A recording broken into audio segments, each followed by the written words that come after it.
Seagulls, Nancy. Chasing seagulls.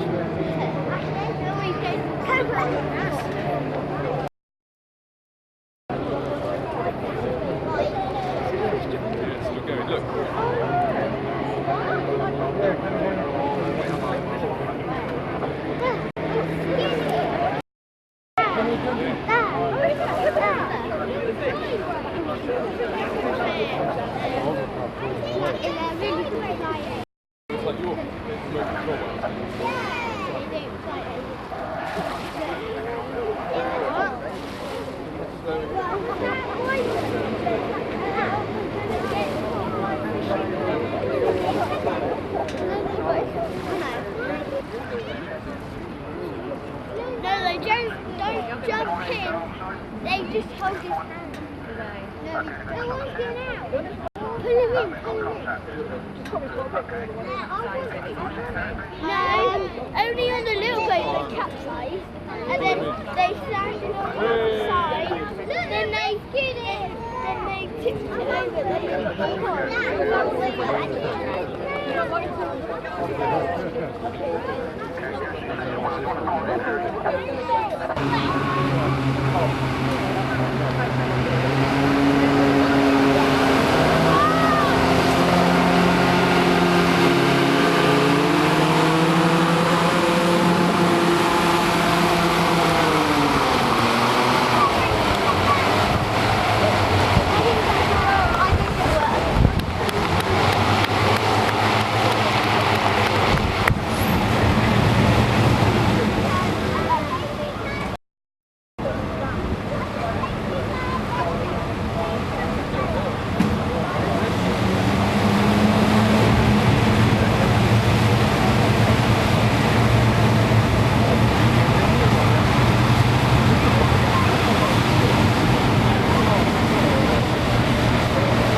That's all you're going to do.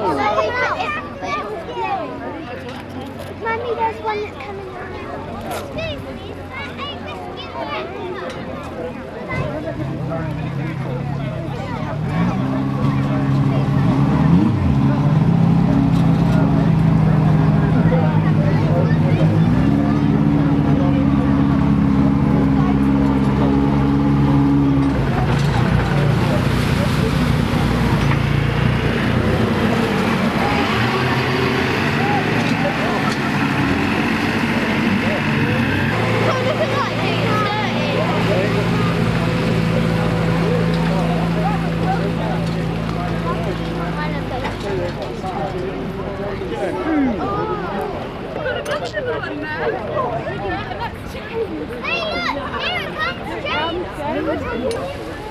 Well, that's what Jill was. Yeah,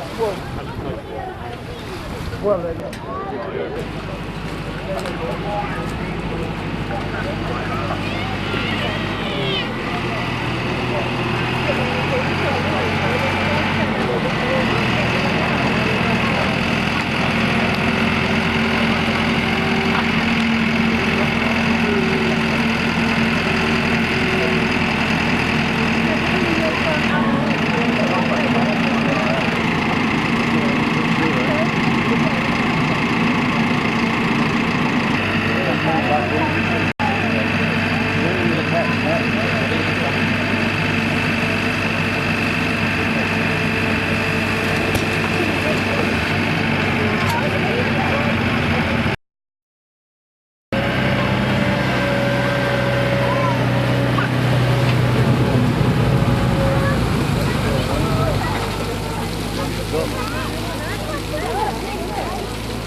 Beaches, we've won 300 lifeguards and they use several different bits of equipment. We're going to show you one of those today, which is the rescue watercraft, which is like a jet ski, but it's actually rigged up to rescue people in the water. Can you remember what David told you earlier about what to do in shallow water? You like? Got in trouble? What's it? No, he's not going to do that. It took him about half an hour to do his hairstyle this morning, so he's not going to actually get where.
You can see that speed is of the essence, and what you don't want to do is have the lifeboat and the carriage in the water for any longer than is necessary. And training is all important in this. Training both for the tractor driver and for the crew on board the lifeboat. And the RNLI are unstinting in the provision of training. You see the new Lifeboat College to your left, and it's most important that this is carried out most thoroughly. The tractor driving training is carried out in Instow, and the lifeboat training is carried out here in Poole.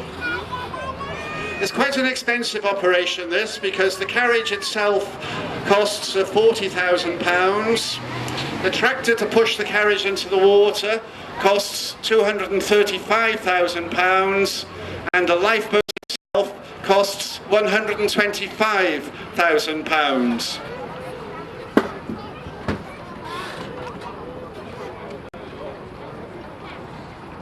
There's a slight delay while the carriage is prepared, and you see what's happened at sea there is somebody's gone overboard, and the lifeboat crew are now picking him up.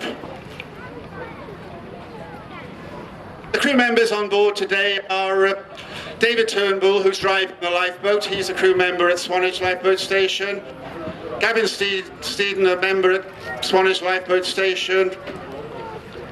Jonathan Deese, a member at Swanage Lifeboat Station, and also a design engineer for the RNLI. And lastly, but by no means least, Paul Singleton, a crew member of 23 years standing with the Poole Lifeboat Station. The RNLI couldn't operate in the way it does without its volunteers, 4,500 in total, and also couldn't operate in the way it does without you people supporting us in the way that you do. So thank you very much indeed for that. In calm conditions, the lifeboat would simply come astern, reverse onto the carriage and be ready for the next launch. But in rough conditions, when there may be heavy seas running, the secret of success is for the lifeboat to position itself on the back of a wave and steer into the carriage at the speed of that wave, which could be 10 or 15 knots, and that will be demonstrated in a moment.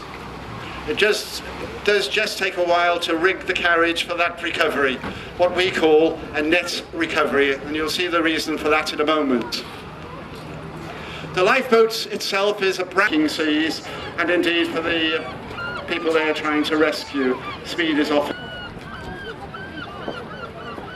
Together the RNLI has 2 lifeboat stations, 88 operate this B-class lifeboat that you see before you. It's quite an interesting history to the Atlantic lifeboat, and it takes its name from the World College of the Atlantic in the Bristol Channel. That was a college set up in the early 1970s, and the first headmaster of it was the plywood strips at the bottom of those rubber boats. And that was the start of the rigid inflatable boats, and there are now millions of rigid inflatable lifeboats around the world. And the RNLI developed that idea with the college to produce the first of the Atlantics, which was known as the Atlantic 21. 21 because it was 21 feet in length. You can see that we've changed from imperial units to metric units now, because this is the Atlantic 85, which means it's around 8.5 meters in length. In fact, it's 83. It's 8.3 meters in length, but it doesn't sound quite like right, the Atlantic 83, so we termed it 85.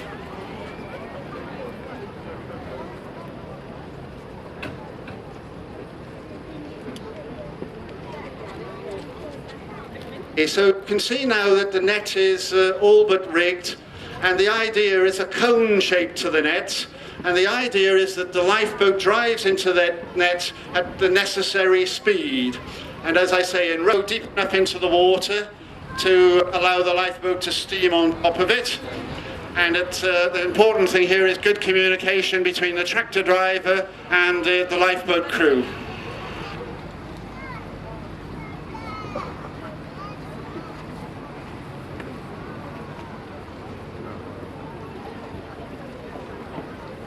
You notice the driver of the tractor is facing ahead when he carries out this manoeuvre. That's so he can see everything before him.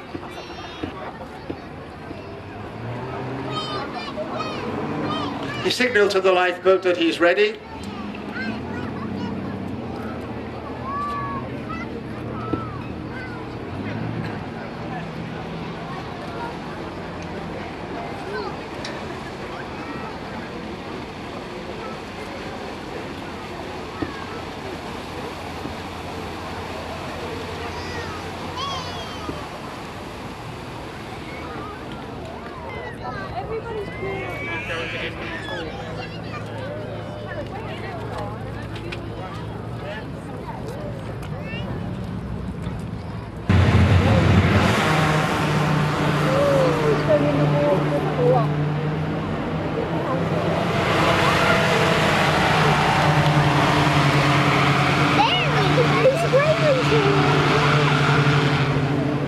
As you can see, the hovercraft operates on a cushion of air contained within the blanks. See the casualty there?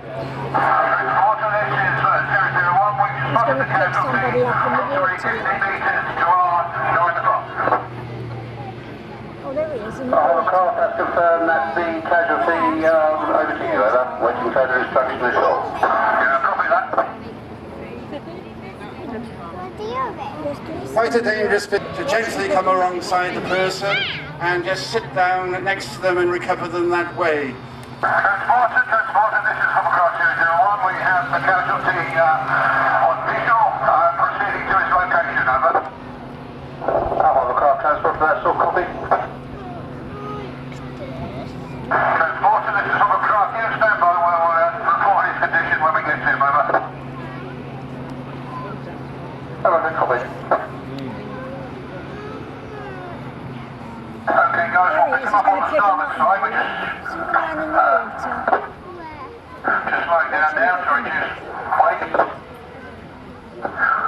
40 feet. Can you see him? Was he in the hat? Yes. Okay, I'm going to move one of the crew forward onto the starboard side to intercept the casualty.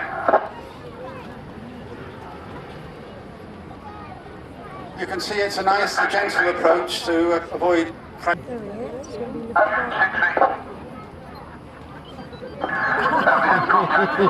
He could stand up. Seems in good vessel, and we'd like to be here, over. Hovercraft transport. Darling, you can't go down there. 001,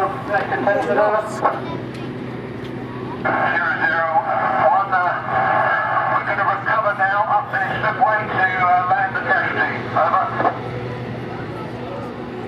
Hovercraft, this is transport. Roger, you're clear to land on the slipway. Launching party ready to speak, sir. He's coming in now. The craft is now getting ready. This is 001.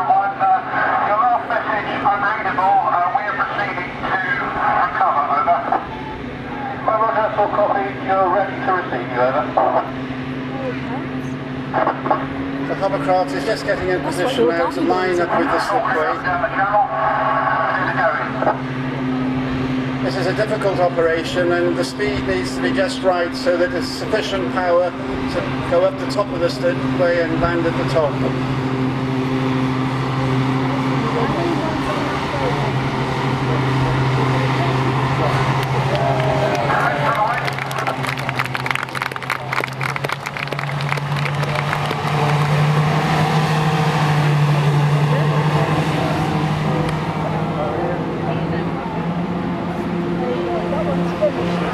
Depth of water to allow the lifeboat to launch and for the tractor still to operate and not seize up.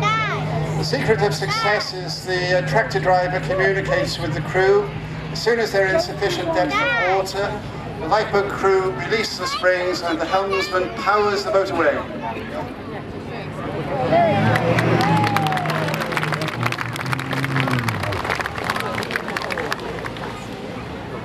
Atlantic X5 clear.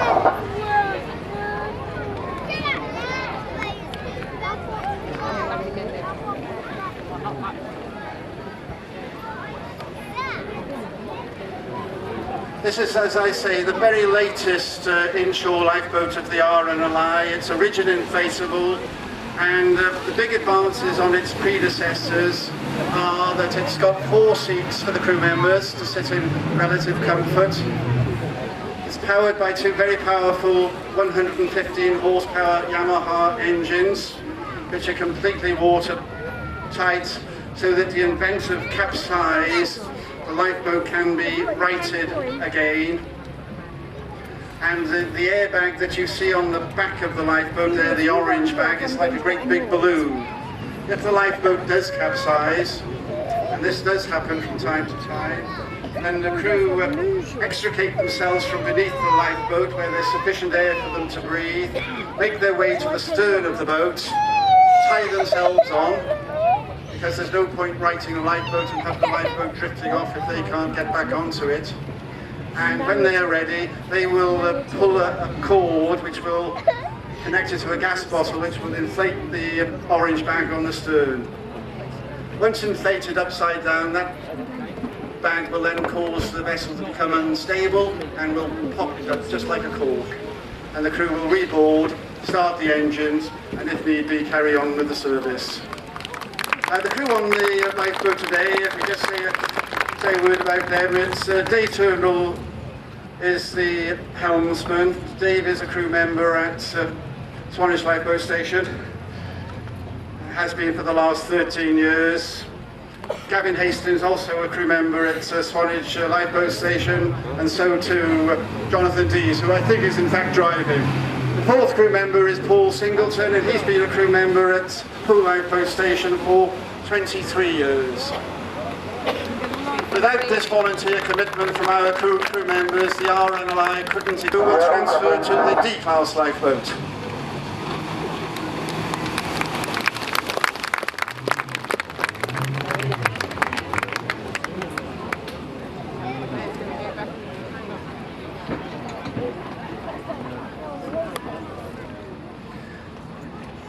And forcefully capsize their boats.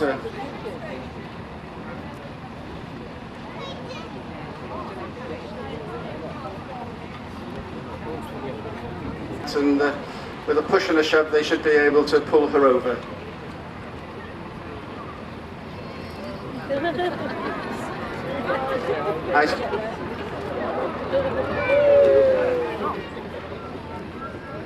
That happens in earnest. Of course, the first priority for the lifeboat crew, if they've been on exercise, is to get themselves and the boat safely ashore. If it's on service, it's really to just right the boat and carry on with the service. There's a great determination to do whatever they start. So the first thing to check is that all three crew members who were there in the first place are still there. They board the lifeboat over the stern using the engine cavity plate as a foothold. And they make their way forward and they hang on to the same pater as you just saw to right the boat.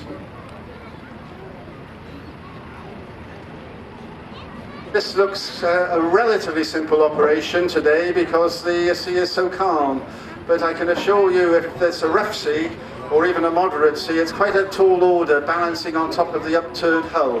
So let's give them a cheer if they get this over.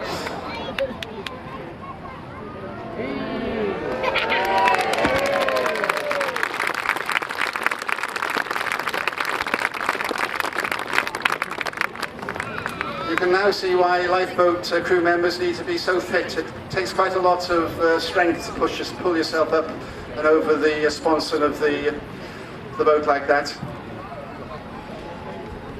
Starting the engine, it's not guaranteed, but what they have to do in the first instance is drain the carburettor, remove the sparking plugs, and flush out all of the water which would have entered the engine in the first instance.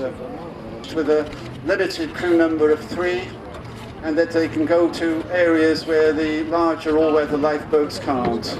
They're termed inshore lifeboats, and they've certainly earned that accolade.